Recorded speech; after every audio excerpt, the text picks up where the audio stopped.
Hello, everyone. Welcome back to True Green and Gold. Here we're giving the Labor Day weekend picks. We'll get right into it with the first game of the weekend. The coast-to-coast rivalry that kind of just happened by default. We have BC going to Montreal to take on the Alouettes. The Sputtering Lions have dropped their last couple games, falling narrowly to the Saskatchewan Rough Riders in Regina, and then coming back home and being blown out by the Hamilton Tiger Cats. That was not something I was expecting. I thought surely on their home field where they hadn't lost yet, they would take care of a Ticats team that looked to be in disarray. Just goes to show you when you think you figured out this league, you have not seen anything yet.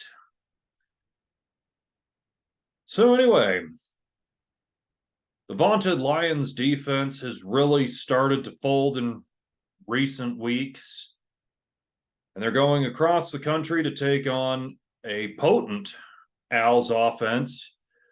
Cody Fajardo has led a pretty solid attack all year.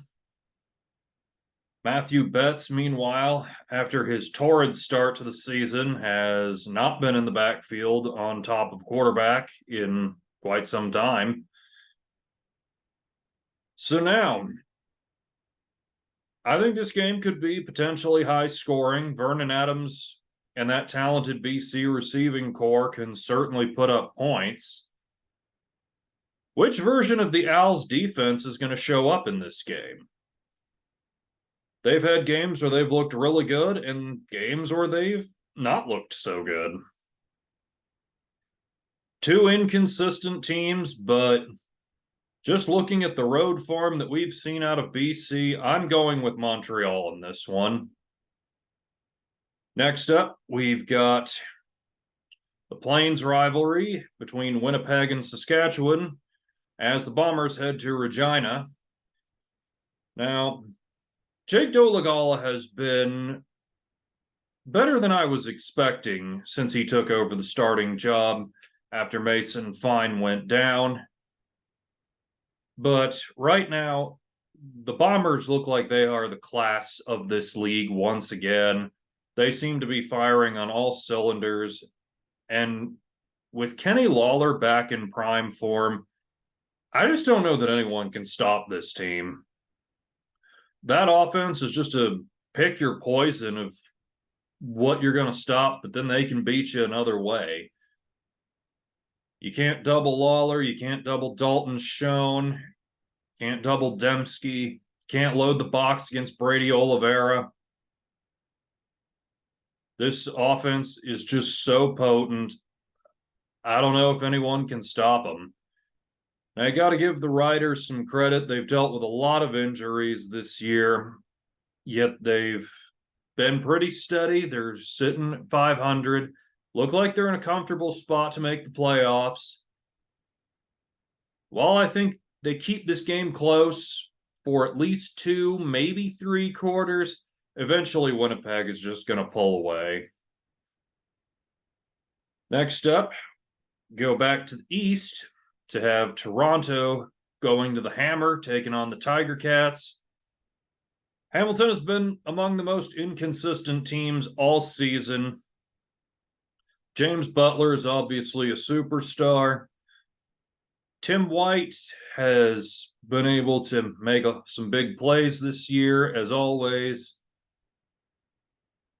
But the inconsistency they've seen at the quarterback position and just their other meetings against the Argos this season makes me think this is just a mismatch. You've got a Toronto team that's just capable of holding the ball and just pounding it down your throat. As long as Chad Kelly avoids turning the ball over, I think the Argos take this game pretty comfortably. And the cherry on top this weekend is the Elks going to Calgary, taking on the Stampeders. Now, the fan in me was instantly like, oh, this will be a cakewalk. We got this the way we've been playing.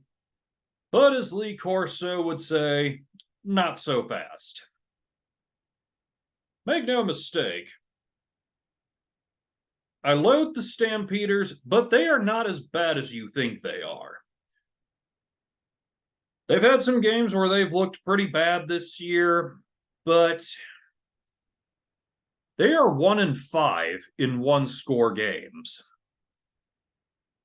Really, they probably are a 500-ish caliber team. They've just kind of had some bad luck. They've played the Argos. Well, they beat them once, played them tight last week. They nearly pulled off the upset against the Bombers a couple weeks ago. Granted, Drew Brown was starting at quarterback for Winnipeg in that game. This is not going to be an easy game, Elks fans.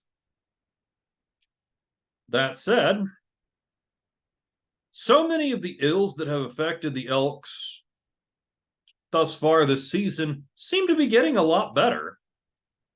The run defense has certainly improved a lot lately, probably because they're not on the field as much anymore. That's certainly a relief. But I think our young secondary is going to be tested against Reggie Bagleton and the rest of that receiving core. They don't have the depth that a team like BC or Winnipeg does. But Stamps receivers can still make plays.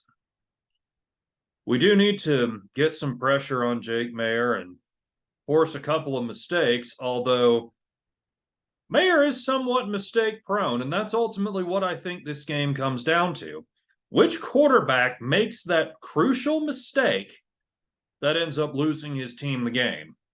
Thus far, Trey Ford has done a great job of taking care of the ball. So if you're to ask me, which of these two quarterbacks is more likely to make that crucial mistake, I'm going with Jake Mayer. Therefore, I'm picking the Elks to win this game. But as the great Han Solo once said, don't get cocky.